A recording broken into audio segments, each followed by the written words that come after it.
Lines close at 5 p.m. on the 31st of May. Full terms and privacy notice at gbnews.com/win. Please check the closing time if listening or watching on demand. Good luck. GB News is the home of free speech. We were created to champion it, and we deliver it day in, day out. Free speech allows us all to explore and debate openly the issues most important to us, our families, and of course, the British people. Having challenging conversations to enlighten each other. Which is why we hear all sides of the argument. We are the People's Channel. We will always stand by the freedom to express yourself. On TV, radio and online. This is GB News, Britain's news channel. Join me, Camilla Tominey, every Sunday at 9:30 when I'll be interviewing the key players in British politics and taking them to task. This report basically says that he's not fit to stand trial. With an upcoming election looming over Westminster, now is the time for clear, honest answers. I agree. And that's precisely what I'll get. Is he indecisive? Incompetent? That's the Camilla Tominey Show at 9:30 every Sunday on GB News, the People's Channel, Britain's election channel.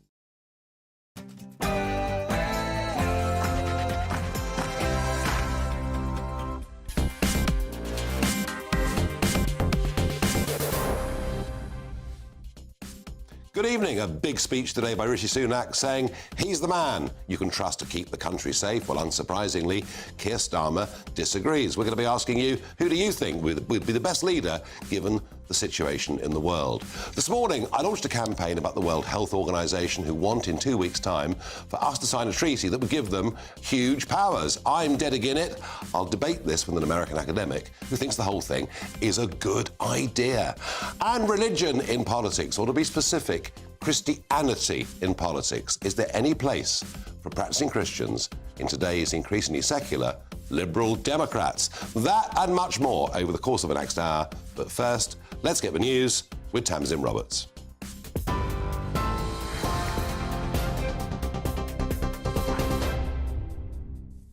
Nigel, thanks very much and good evening from the GB newsroom. Rishi Sunak has warned that giving Sir Keir Starmer the keys to number 10 would leave the country less safe.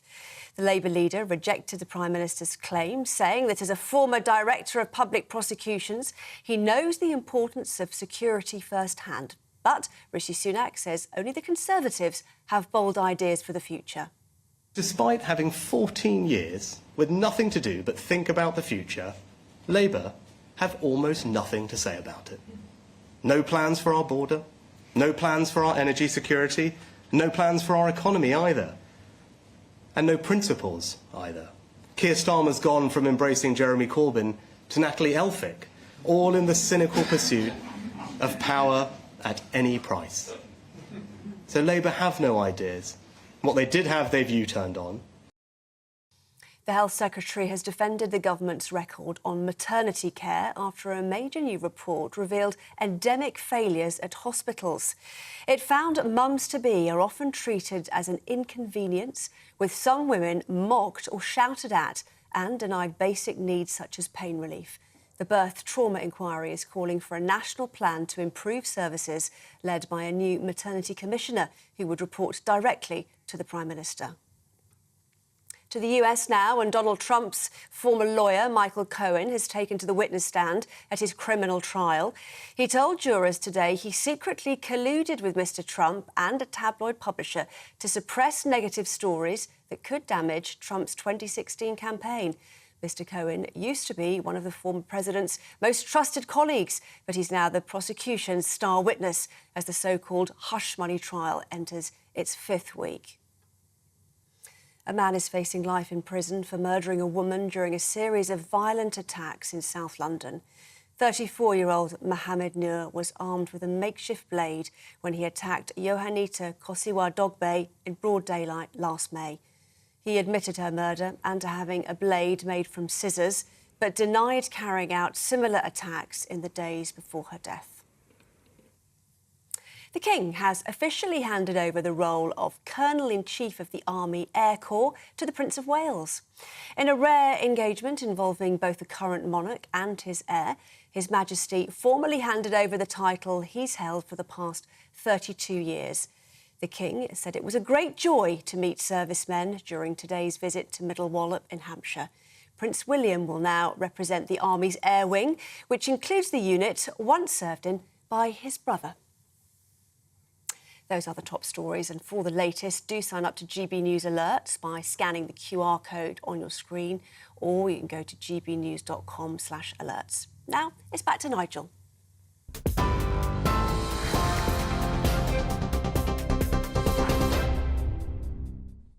So, a big speech this morning at 11 o'clock from Rishi Sunak, a long speech from Rishi Sunak. I thought, you know what, I'm going to sit down, I'm going to watch all of this.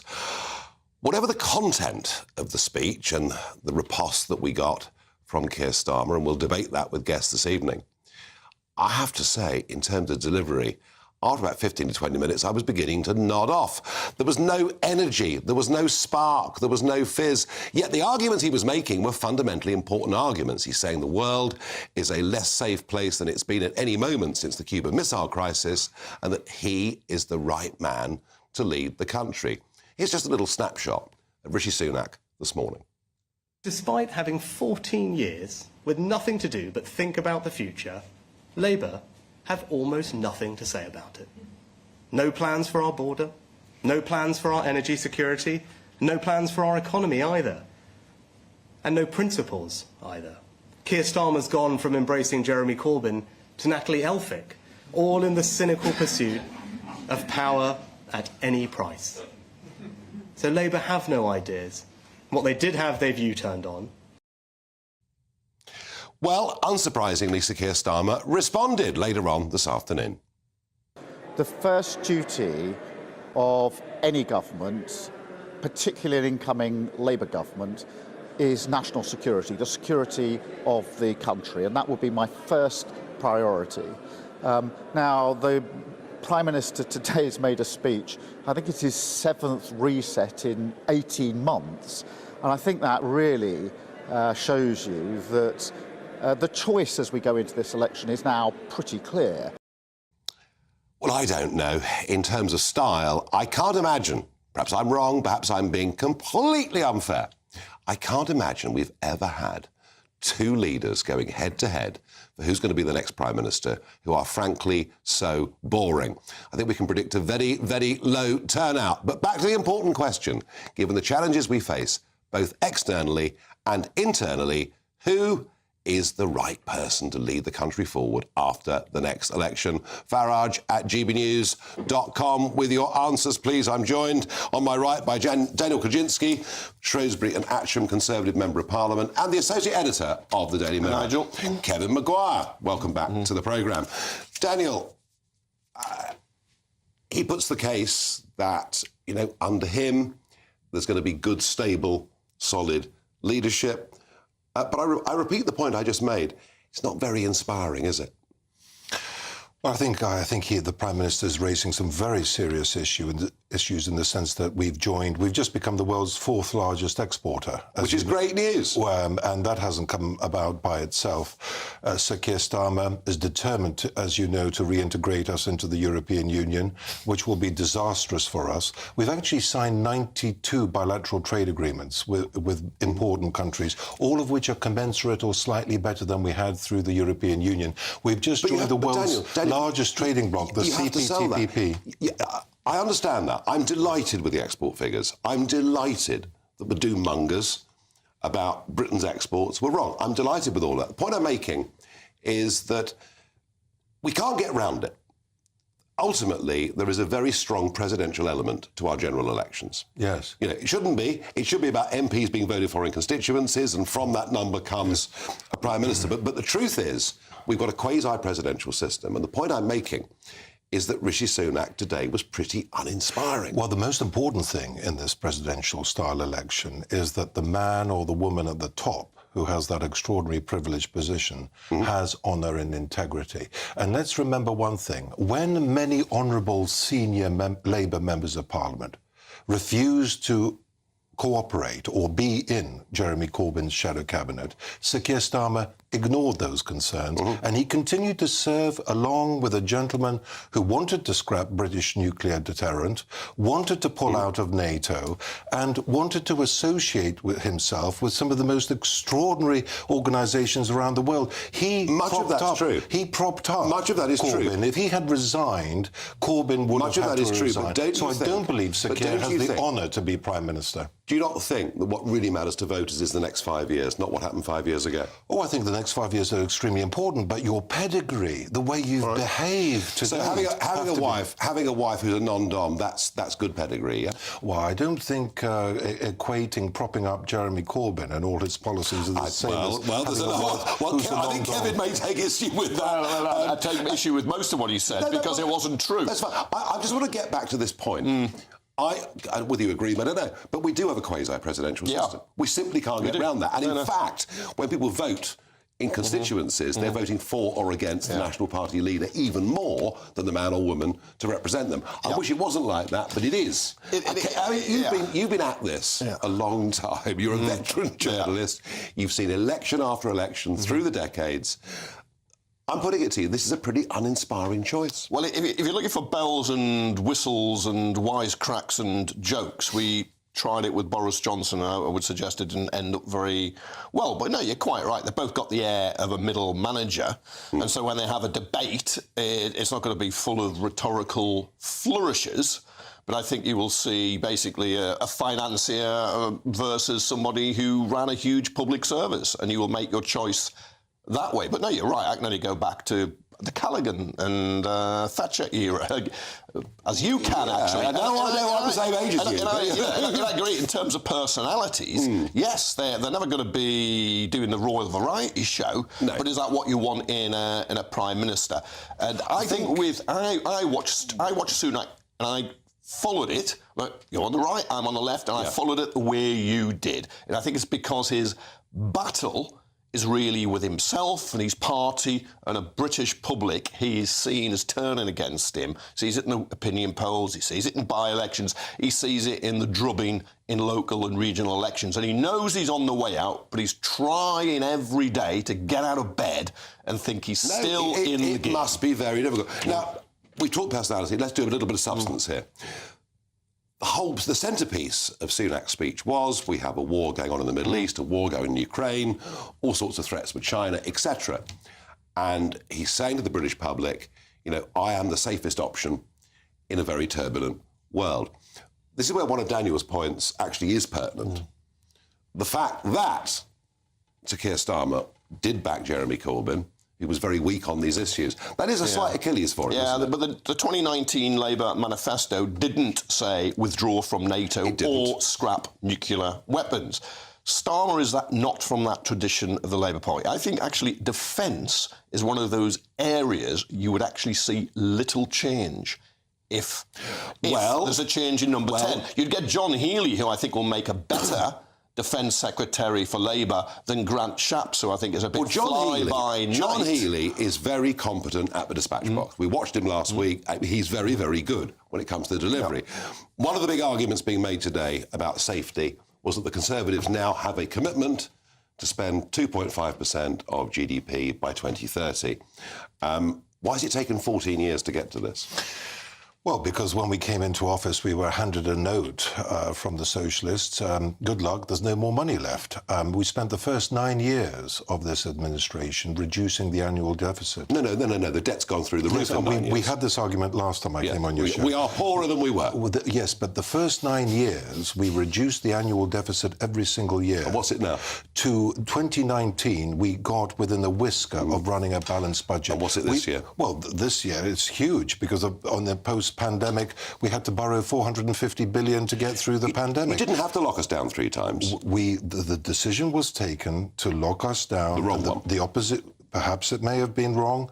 The opposition certainly didn't object to it at the time, and neither did large elements of the media. But in the good times, from 2010 to 2019, you will see that we reduce the deficit every single year. I'm just not buying and the problem with the Labour Party, the problem with the Labour Party is that they don't have any policy. You ask about 2.5%. No, I mean, yeah, they don't have any policies as to how to grow the economy. So your argument is you've not got to 2.5% before this, and we can't get to it by 2030 because we can't afford it, frankly, right at the moment. Well, I think it's one of those very difficult decisions that the Prime Minister's had to take. All spending is. And so Kevin Maguire, the Prime Minister sees this as an open goal that Labour won't commit to 2.5%.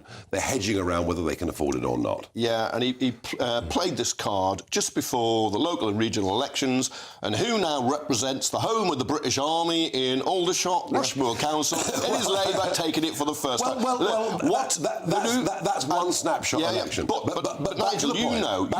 Our Labour committed. It's confusing. Yeah, but Nigel, I don't know what their policy is. But you know, the Conservatives are spending less on defence as a share of the national income than they did, Labour did in 2010, when it was 2.5%.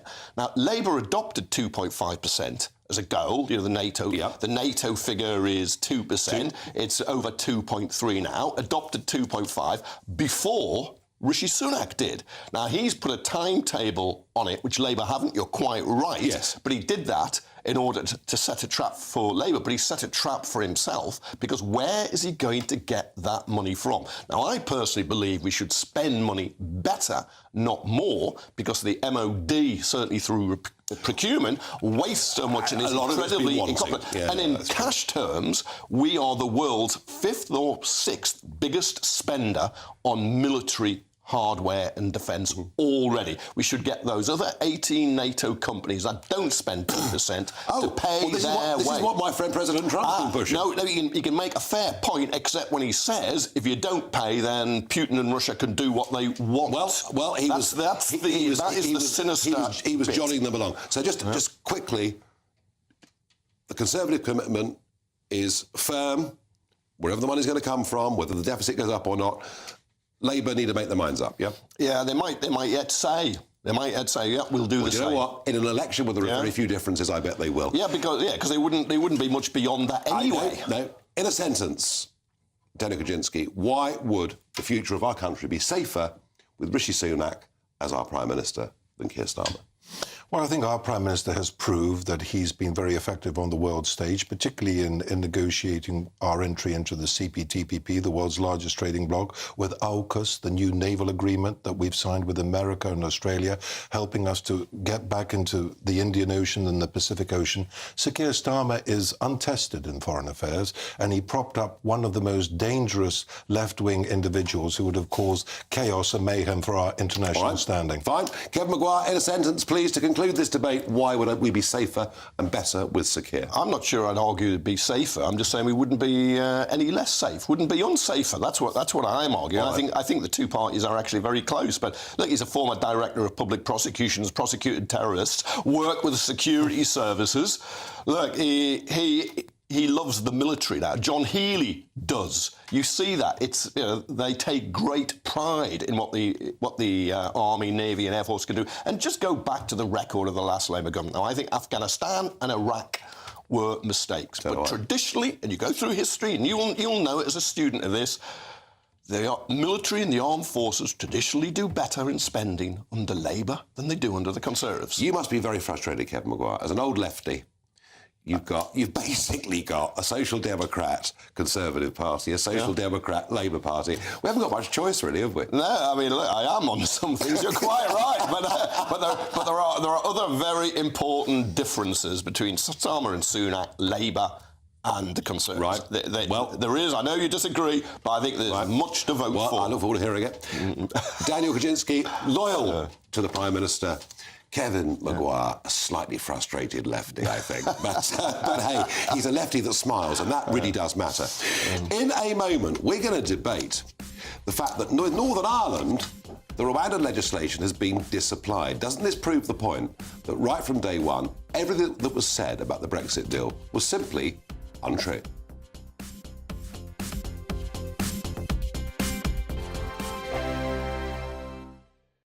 In the GB newsroom, we bring you the news as it happens. With our team of dedicated journalists across the UK, GB News brings you accurate reporting of the day's topical agenda. When the news breaks, wherever and whenever it's happening, we'll be there. This is GB News, the People's Channel, Britain's news channel. Good afternoon, Britain. Weekdays from midday. Now, a woman who 25 years ago, at the age of just 14, tortured and killed her 71-year-old grandmother was last month released from prison on licence. But this isn't the first time she's been let out. Sarah Davey has been bailed and re-incarcerated no less than 7 times. Well, to debate this, we're joined by former Detective Chief Inspector Colin Sutton, famed for catching the notorious killer of Millie Dowler, Levi Belfield, and GB News' own Patrick Christie's. I think we have to qualify that where the killer is a child, and we have to accept that to consign somebody to be in prison for 60, 70 or 80 years is probably something that we ought to think twice about. So I understand why this happens. I understand the outrage. I really understand the outrage. I think that 14-year-olds who kill should be given a chance to rehabilitate? Yes, I do. Do I think that somebody who's had 7 such chances and blown them away deserves an 8th chance? Then probably I think that's a lot more doubtful. I would have thought that by chance, sort of 3 or 4, they'd have got the picture, but clearly not. Patrick, what do you make of it all?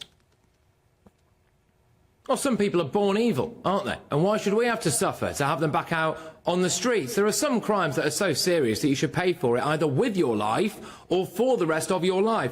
This was a sadistic murder, the details of which absolutely cannot be read out on air at this particular time of day. There are 3 issues here. Is this justice for the families of victims? I just think a release like this is a slap in the face, really, to us all. It's another example of soft justice. And just because she's a child, well, she was old enough to commit the heinous crime she committed. If you want your news to be straight talking, this is a nightmare for the Conservatives again. Down to earth. It's not just Nottingham where this is happening, is it? And most importantly, honest. Hard-working, middle-class taxpayers, they'll get their book thrown at them. Then catch me, Martin Daubney, Monday to Friday, 3 till 6 p.m. on GB News, Britain's news channel. Good afternoon, Britain. Good afternoon, Britain. Weekdays from midday, we bring you the most compelling stories from across the United Kingdom. And why it matters to you. From your doorstep to our inbox. That's right, we want to hear from you. Good afternoon, Britain. Only on GB News, the People's Channel, Britain's news channel.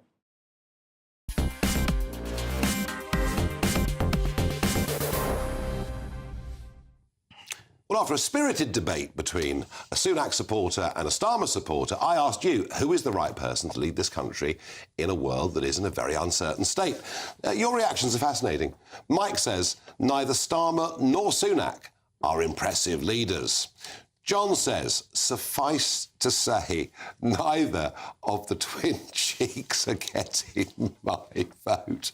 And another viewer says, neither Sir Keir or the current incumbent are worthy of holding the office of Prime Minister. I don't trust either to defend the nation. I won't be voting for either of them.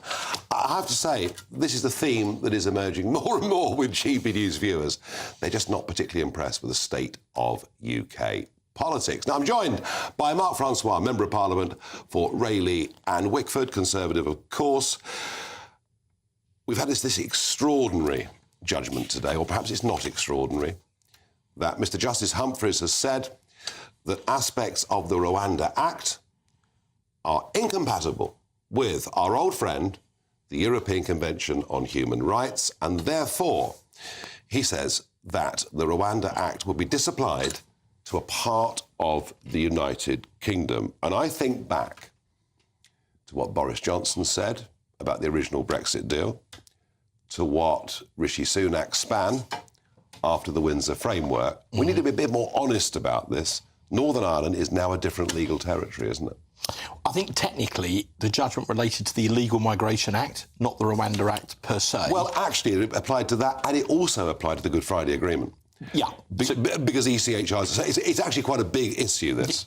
Fair enough. I'll come back to that. So look, I haven't had time to read the judgment in detail, Nigel, and one of the things I learned from you is anything to do with the EU, you always read the small print, right? Okay. Quite right. But nonetheless, what we know is the Prime Minister said very clearly this afternoon the government are going to appeal against the judgment. I welcome that. It's the right thing to do. But the problem with that is that, this could all become drawn out and protracted in the courts. Now, my initial understanding, subject to reading the judgment, is this won't immediately affect the ability of flights to take off to Rwanda. It would particularly affect those people in Northern Ireland. But nonetheless, it's all part of this wider issue about the ECHR and how that interacts with, UK legislation passed by our sovereign parliament. So we're going to have to see how all of this plays out. Yeah, I mean, unravelling it, I want to leave ECHR. I'm unequivocal about that, but I accept the unravelling is going to be a very, very lengthy process, and we need a government that is absolutely committed and determined to do it. I mean, of that there is absolutely no doubt. But are you confident, I mean, for one moment, part Northern Ireland, as they have been part legally, are you confident that the Illegal Migration Act, that the Rwanda proposals, are you really confident this is going to work? Because you wrote into the legislation that Articles 2 and 3 of the Human Rights Act should be disapplied, but that court in Strasbourg is still there. And it's all well and good coming up to an election for the Prime Ministers to say, well, if I'm given a choice between what's in our national interest and what a foreign court says, I'll do the right thing. He doesn't really mean it, does he? Well, Nigel, I won't try and change history in your studio. You know that I voted against that bill. No, you did. Because I didn't feel that it was as legally watertight as I and some of my colleagues, like Sir Bill Cash, who understand these matters in great detail, like Robert Jenrick, like Suella Braverman. We all had concerns about whether it was absolutely legally watertight. The truth is, over the next few months, we're going to find out. I very much hope that these flights do take off. But fundamentally, all of these legal roads lead back to the ECHR. So my personal view is, that document was drafted over 70 years ago after the end of the Second World War for perfectly honourable reasons, but it's now been overtaken by events. So I would like to see us attempt to renegotiate it. I'm sure the Italians would be up for that, the Poles and others would. But if that renegotiation were to fail, and I would like to see that commitment in a Tory party manifesto, by the way. If that renegotiation were to fail, I believe we have to walk away. And as you know, there's no point going into negotiation if the other side know you're not prepared to walk away. I mean, that's what happened to Cameron. We learned that with David Cameron. Right. Absolutely. But isn't the issue here, isn't the truth of it, that the modern-day Conservative Party is as split over ECHR as it was over Brexit? Not quite. Let me give you just to take your question seriously. What I've just said, we should have in the manifesto that we should renegotiate, but if renegotiation fails, we should leave. You would find, and get them on here and ask them, there are prominent members of the One Nation group who would sign up to that. How do I know? I've talked to them about it. So I think you could probably get Damien Green and I to agree that form of words or something very similar to it going into a general election. The question is, with the Cabinet? I wonder. I really do wonder. Now, moving on, Gibraltar. Gibraltar's status, ever since we joined the European Union, has been a very odd one. That there it was, sort of a member of the European Union, but outside the VAT regime, in a very, very, unusual position. Yeah. And the truth about the border, of course, is that the Spanish were being beastly on the border, even when we were members of the European Union. They were. When we had all this influence and pull. And sometimes there were 5 or 6 hour waits and all the rest of it. But the big row now is whether British citizens flying into Gibraltar, into that quite terrifying strip with the sea on either end of it. I've done it. Yeah. And as you say, the Royal Air Force are there. It's a Royal Air Force base. But it would appear we're on the verge, and some say that Lord Cameron, the Foreign Secretary, is on the verge of doing a deal with the Spanish whereby actually British citizens could be refused entry into Gibraltar, because we'd actually move the border from the border to the airport inside Gibraltar. Do you know what the truth of this is? Well, We don't, because we haven't seen a draft treaty. And importantly, if there's going to be a treaty, there will very likely have to be a bill. So that means debate in Parliament, which the government might be a bit anxious about. Now, in terms of the always read the small print, Sir Bill Cash's European Scrutiny Committee, they recently wrote to the Junior Minister David Rutley a very punchy letter that I've got here. Won't read the whole thing, but it basically says we're uneasy about this, particularly the sovereignty in the airport. On the 23rd of May, Lord Cameron is now giving evidence to Sir Bill's European Scrutiny Committee. Okay. So that will be the time when they'll go through it in chapter and verse. Yeah. But I think the real bottom line is, if it's going to be a treaty, there'll have to be a bill, and that means that the whole of Parliament will get involved. It could be the government will be anxious about that. OK, well, I will hope you can get hold of the slippery eel that Cameron often proves to be and get some firm numbers. Last thing, just quickly, remember, this has been the case for many years. Defence and foreign affairs are, if you like, reserved matters for the United Kingdom. Yes. So when it comes to, the airbase, the berth for nuclear submarines, which is vitally important in the defence of the Mediterranean, certain storage facilities at Gibraltar, which I'm not going to go into in public, these are all defence assets for the United Kingdom and our role in the Western Alliance. So anything at all which impinges on our freedom of action to use them is completely unacceptable. And that's why these stories are so disturbing. Correct. Because of the sheer significance, and geography of Gibraltar. Yeah. Mark Francois, as ever, thank you.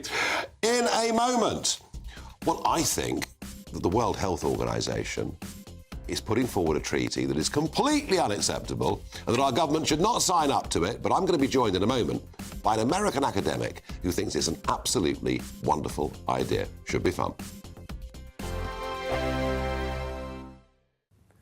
Hi there, time for a look at the weather with the Met Office for GB News. Cloud and rain moves east very slowly over the next 24 hours. Showers follow the main band of rain that we've seen across western parts during the day, and it's going to turn cooler across the country as we lose the warm sunshine that we've seen so much of during the last few days.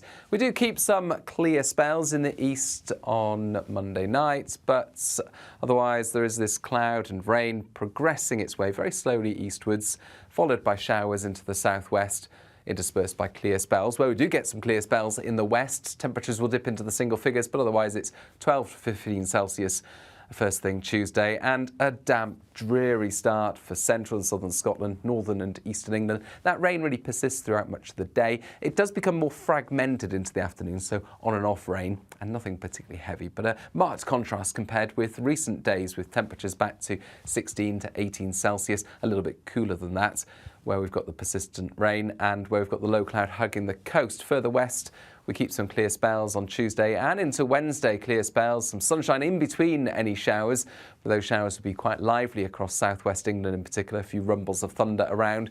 Driest and brightest for northeast Scotland, but otherwise we've got the cloud and some damp weather to contend with in the east. Thursday and Friday, further sunny spells and showers, temperatures not far from average.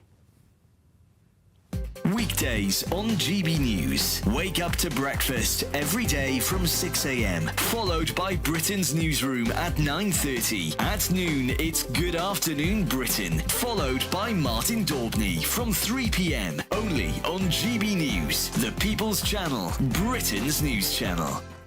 We're proud to be GB News, the People's Channel, and as you know, we always love to hear your views. Now, there's a new way of getting in touch with us at gbnews.com/your-say. By commenting, you can be part of a live conversation and join our GB News community. You can even talk to me, Bev Turner, or any of the members of the GB News family.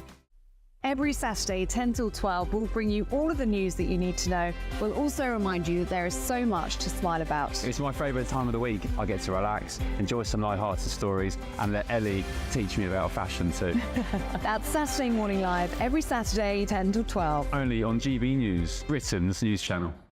Join me, Camilla Tominey, every Sunday at 9:30 when I'll be interviewing the key players in British politics and taking them to task. This report basically says that he's not fit to stand trial. With an upcoming election looming over Westminster, now is the time for clear, honest answers. I agree. And that's precisely what I'll get. Is he indecisive? Incompetent? That's the Camilla Tominey Show at 9:30 every Sunday on GB News, the People's Channel, Britain's election channel.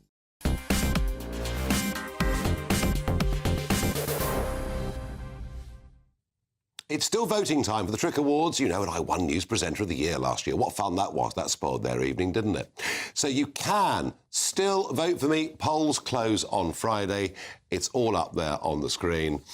You've got the website you can go to. There's a QR code that you can find as well. There it is. If you want to vote for me again, I'd love you to. Now, moving on to issues that matter. I've launched a little campaign today to say that the government should not sign us up to the pandemic treaty. I think it's a very bad idea. I think I want the WHO to be a place where we can work together, we can cooperate.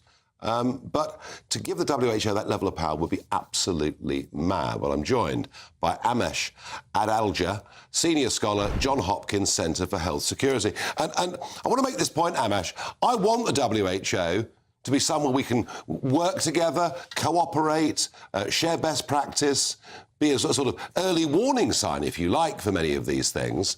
But the early days of COVID-19, it looked like they were doing their best to cover up for what had happened in Wuhan. And now they want to grab just this enormous amount of power for themselves. I mean, it was never intended, was it, that the WHO should operate like this? No, the WHO was meant to be a coordinating center where best practices were shared, where people had, as you said, an early warning system. But we did see major gaps in the early days of COVID-19, especially with kind of placating the Chinese or a lot of kowtowing to the Chinese about what was going on. And there was a delay in us knowing that this was actually spreading efficiently from person to person. And we also had similar problems with the Ebola outbreak in 2013, 2014, which led to some reforms. But I think that, there's a lot of room for improvement with the WHO to make it what it really should be in a value to all the member countries.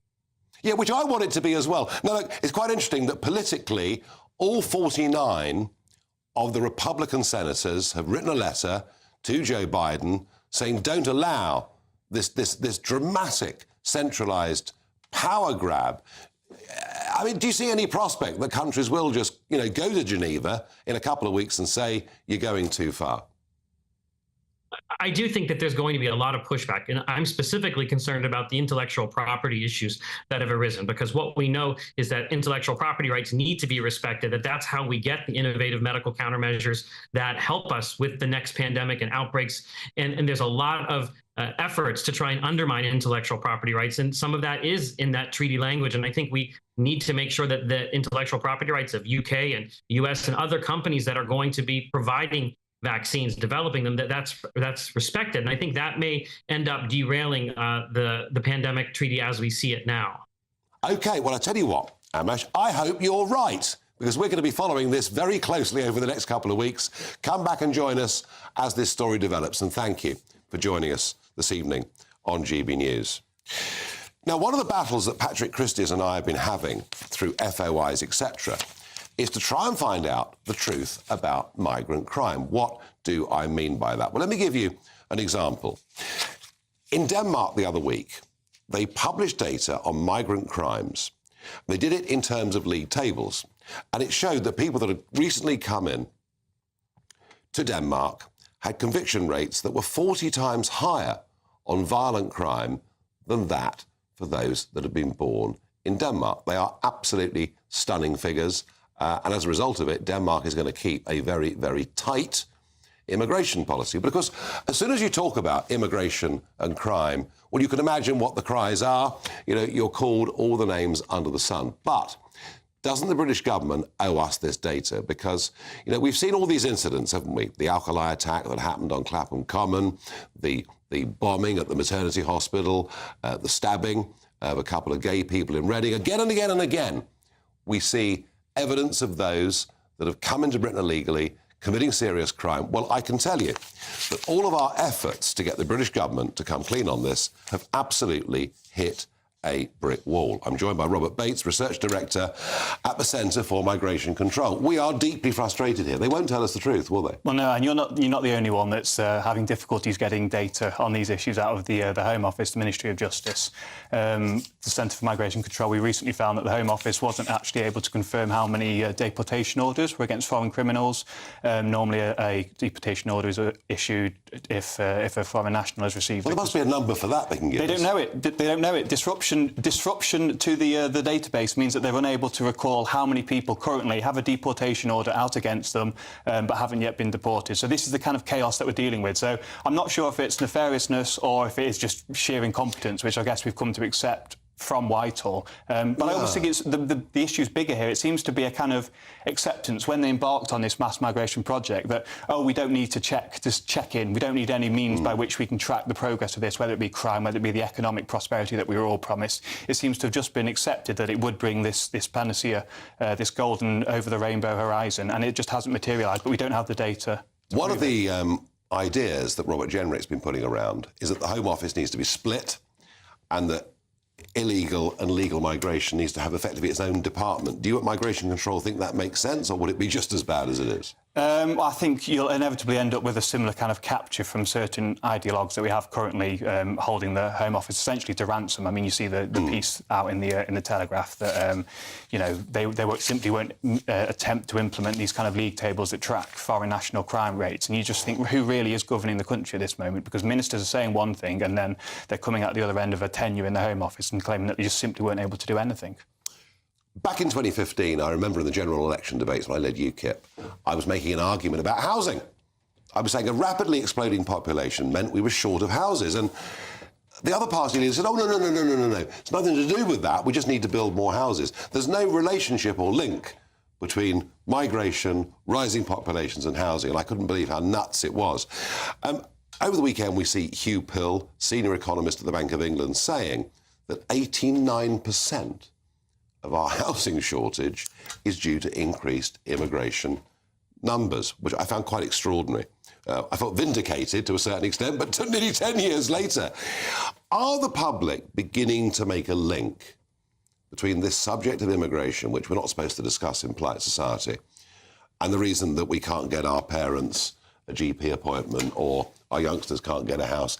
Is there a shift in the way that people are viewing this going on? I think the people have made the join the dots for years now. I think what we're finally seeing is hopefully some people in these positions of authority with the levers of policy making at their disposal starting to join the dots and recognise that if you're handing out 1.4 million visas every year, you're going to need to build a bit more than the 200,000 houses that we're able to muster. What I thought was interesting, though, about the piece from the Bank of England's chief economist, he didn't then rule that migration needed to be brought down, it was that the supply needed to be increased. And I think there what we've seen is the mask has kind of slipped again, that this net migration running at 200, 300, 700,000 is accepted, and ultimately policy, in their mind's eye, needs to be shifted to suit that statement of fact. And the next big figure's out on the 23rd of May, I think. I believe so, yes. So that's going to be, and we'll find out what the net migration figures for the year are.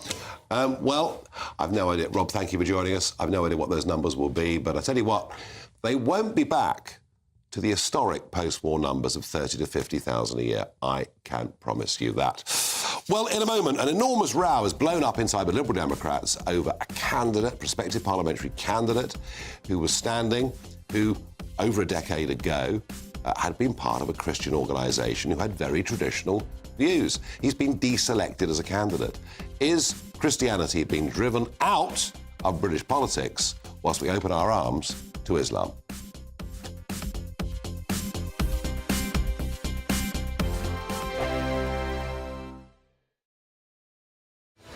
I'm Patrick Christie's. Every weeknight from 9, I bring you 2 hours of unmissable, explosive debate and headline-grabbing interviews. What impact has that had? We got death threats and the bomb threats on. Our job is to do what's in the best interest of our country. You made my argument for me. My guests and I tackle the issues that really matter, with a sharp take on every story. I'm hearing it up and down the country. That was a beginning, not an end. Patrick Christie's tonight from 9 p.m, only on GB News, Britain's news channel.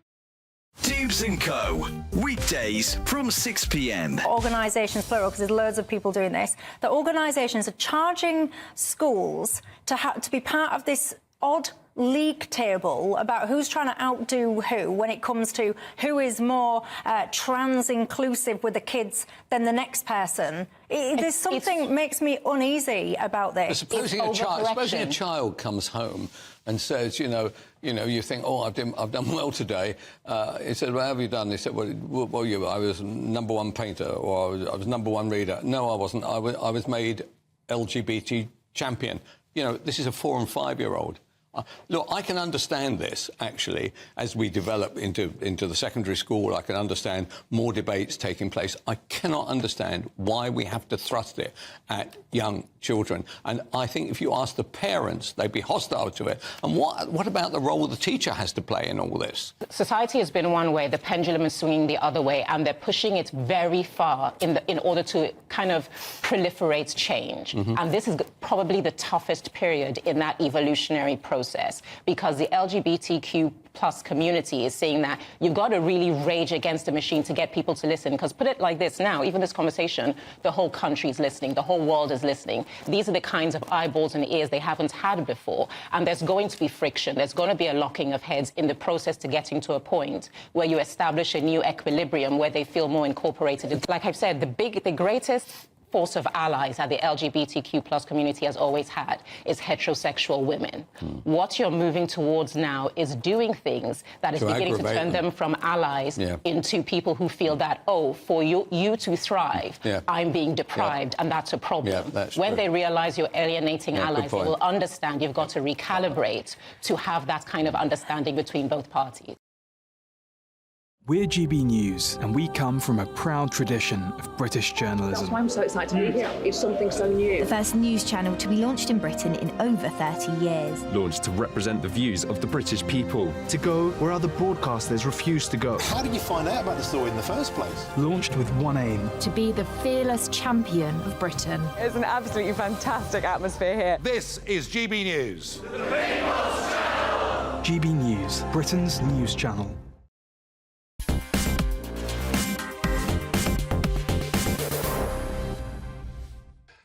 A group of Liberal Democrat activists have reported the party to the Equality and Human Rights Commission on the grounds that a hostile environment has been created within the party for people who are Christian. This follows the deselection of David Campanale, who was the prospective parliamentary candidate for Sutton and Cheam. Now, his great sin, apart from previously working for the BBC, but that wasn't the reason they got rid of him. His previous sin was he was part of the Christian People's Alliance, who took a very traditional view, and by the way, back in 2012 is when he was a part of this organisation. They took a very traditional view that they did not support the introduction of gay marriage by David Cameron, and they did not believe abortion was right. Now, it seems to me these are perfectly legally held views, perfectly reasonable views. They might be, in modern Britain, minority views, and yet for that, he has been effectively driven out of the Liberal Democrats. But this isn't the first time. Because a few years ago, Tim Farron, Liberal Democrat Member of Parliament from up in Cumbria, he was leader of the Lib Dems, and in the end he was driven out of what is becoming an aggressively secular party, driven out of it at the, because he didn't believe in abortion. So I wonder whether it's just the Lib Dems or whether actually in our national life, people with traditional Christian views are being driven out. Whilst if you support Islam, absolutely no problem at all. It all strikes me as being very odd. I'm joined down the line by Dr. Gavin Ashenden, former chaplain to the Queen. This quite aggressive, Gavin, secularisation, I feel it's happening across quite a wide range of organisations. Yes, I think it is. And I think the Palestinian protests in favour of the terrorist group Hamas are another example of it. People are suffering from a kind of groupthink, and for some very odd reasons that are quite irrational. There's a desire to close Christians out of public life, but let Islam in, which is really very odd, because actually the Islamic view of gay marriage is a great deal more draconian than even the most Christian one. I mean, the idea of there being a group called Queers for Palestine, when queers get thrown off buildings by Islamic groups, is simply nonsensical. So there's this groupthink going on, which shows signs of being dislocated from reality. And I think the problem is that if the people of this country were really given a choice between Islamic and Christian values, I think they'd want to choose Christian ones. They're a great deal more humane. And so this is an odd kind of madness to be settling on our political system. But for Christian views to prevail and for people to say, look, I prefer Christian values to Islamic values, let's say, that needs leadership. That needs somebody at the front, reaffirming why Christianity is the right thing for Britain, why it has the right set of values. Who is there, Gavin, in the public space with a big profile actually making these strong, positive arguments? Well, there's almost nobody, and I think part of the reason for that is that people have been driven out of the public space for the last 15 years. I mean, there's not a single job I've had in my life that I could now apply for and be appointed to as a Christian in the present climate. Catholics have an advantage because when evangelicals stand for office, they are demonized and asked questions and then thrown out. Whereas Catholics like Rees-Mogg can say, don't attack me, it's the faith of the church I belong to, so take it higher up the food chain, if you like. And the reason I say that is not just because I've become a Catholic, but because I think Catholics have got the privilege for exercising this platform over issues particularly like abortion. And therefore, I'd like to see more Catholics on a national platform saying, we want to represent and we're able to represent, because you can't pick us off like you can pick Protestants off. We want to represent these values. But there are very few, but it's not entirely the fault of unheroic people. It's mainly because the noose has been tightening for at least 10 years. And the ones who wanted to do it have already been driven out. It does feel that way. Gavin, stay there. I'm joined by Mohammed Akinji. And Mohammed, you're going to run as your perspective, we have to use that word for legal reasons, parliamentary candidate for Bethnal Green and Stepney, running as an independent. You see the point I'm making? That, we've got the Muslim vote here demanding 18 different demands of parties. We've got the Greens getting people elected. And the interesting point is that many, many people running for Parliament of the Islamic faith do have harder line views on abortion and gay marriage than a Christian Liberal Democrat who's just been expelled. Well, some very odd double standards here, aren't there? I would say that that's more an issue of perspective. If you look at the candidates that are coming through now, they're representatives of the communities they're from. That's why they're getting the votes to do it. A lot of them are independents. They're not adhering to any particular party political set of credos. And if you look at the types of Christians and the types of Muslims who are in the existing party, they're not wearing their religion on their sleeves. I think with Tim Fallon and with the current situation with the deselection candidate, that's because these individuals chose, and I think quite properly chose, to declare to the electorate that they are Christians and they hold Christian values, and they were being punished for that. It's extraordinary. But I disagree with you, because when you see some of the candidates that were elected in Leeds, in Bradford, in Burnley, I mean, some of the language was pretty extreme stuff. I think we've. I mean, come on, it was. I would agree, and I would. Thank you. No, I would agree, and we have seen in previous years we've had BNP candidates with pretty extreme language because they represent a constituency of people who also, even though they may have unpalatable views, they have gone. But they have unpalatable views, but they have the right to express them, and they pick an individual who represents their views. Well, the right to express them becomes very interesting, doesn't it? In a modern world of hate speech, I'm not sure what we are allowed to say. I think that's why GB News is actually quite important, in that as an entity, it allows for the expression of views. However, whatever position the news editorial line takes on it, it does allow for counter views to be aired, and that's really quite important. We're losing that, Yeah, what we're also losing is our Christian tradition in this country. Gavin made the point a few moments ago that it's his belief that our Christian values are superior to Muslim values. And actually, that's a very natural thing to think. Yeah, it's absolutely that right to believe that. Yeah. As I believe that maybe the values that I carry possibly trump the values that he carries. But that's for us to debate and discuss, and those are the things that we hold. And that's actually fine and reasonable, isn't it? Absolutely. That's fine and reasonable. Gavin, are you still with me? Yes, I am, yeah. Yeah, I mean, it's very interesting listening, and I'm very, very pleased, actually, that Mohammed accepts that there were some extreme people elected. When I mentioned those northern towns and cities in which they were elected, it feels like, to me, we've got sectarian politics coming into Britain. Now, we had it in the past of course, in Northern Ireland, maybe bits of Liverpool, bits of Glasgow, and that was Catholic v Protestant. But it does look like people increasingly in the big cities will vote along religious lines and vote for Muslim candidates. Well, I'm very glad Mohammed has chosen to praise GB News, and I join him in that praise. And I'm sure he and I would get on very well if we had a political debate and we'd both explain why we think our views are attractive. But the difficulty is that the Islamic culture and Islamic religious philosophy doesn't like democracy.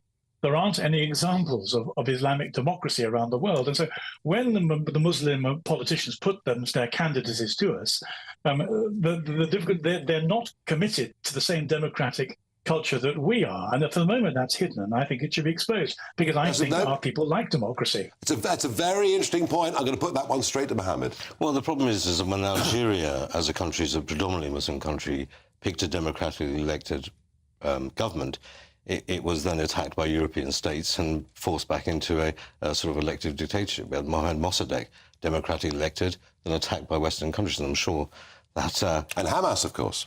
Well, Hamas democratically elected and attacked. Well, I don't know if they've been attacked by sort of Western countries so much, but they've certainly been supported by the ones who are attacking them are being supported by Western countries. So you're saying to me, if Islamic countries get the vote, it produces a very extreme result?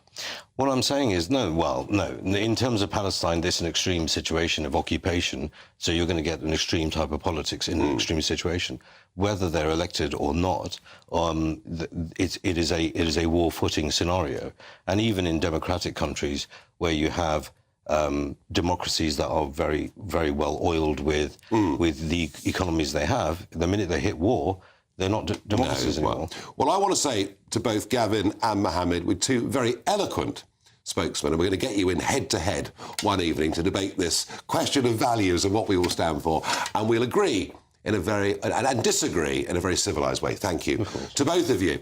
Now, a spokesman for the Liberal Democrats has said this decision is currently undergoing an appeal, so it would not be appropriate to comment at this stage. The Liberal Democrats are home to people of all faiths and none, including many Christians. 3 Liberal Democrat MPs in neighbouring seats to Sutton and Cheam are practising Christians, including party leader Ed Davey, and the party's candidate selection process is overseen by the Reverend Margaret June Joachim. So there you are. But it led to a much bigger and more fascinating debate. In a moment, with State of the Nation, Christopher Hope is in for Jacob Rees-Mogg. First, Aidan McGivern and the weather. Looks like things are heating up. Boxed boilers, sponsors of weather on GB News. Hi there, time for a look at the weather with the Met Office for GB News. Cloud and rain moves east very slowly over the next 24 hours. Showers follow the main band of rain that we've seen across western parts during the day, and it's going to turn cooler across the country as we lose the warm sunshine that we've seen so much of during the last few days. We do keep some clear spells in the east on Monday night, but otherwise there is this cloud and rain progressing its way very slowly eastwards, followed by showers into the southwest, interspersed by clear spells. Where we do get some clear spells in the west, temperatures will dip into the single figures, but otherwise it's 12 to 15 Celsius first thing Tuesday, and a damp, dreary start for central and southern Scotland, northern and eastern England. That rain really persists throughout much of the day. It does become more fragmented into the afternoon, so on and off rain, and nothing particularly heavy, but a marked contrast compared with recent days, with temperatures back to 16 to 18 Celsius, a little bit cooler than that, where we've got the persistent rain and where we've got the low cloud hugging the coast. Further west, we keep some clear spells on Tuesday and into Wednesday. Clear spells, some sunshine in between any showers, but those showers will be quite lively across southwest England in particular. A few rumbles of thunder around.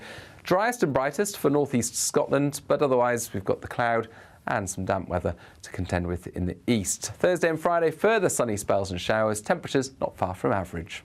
A brighter outlook with Box Solar, sponsors of weather on GB News.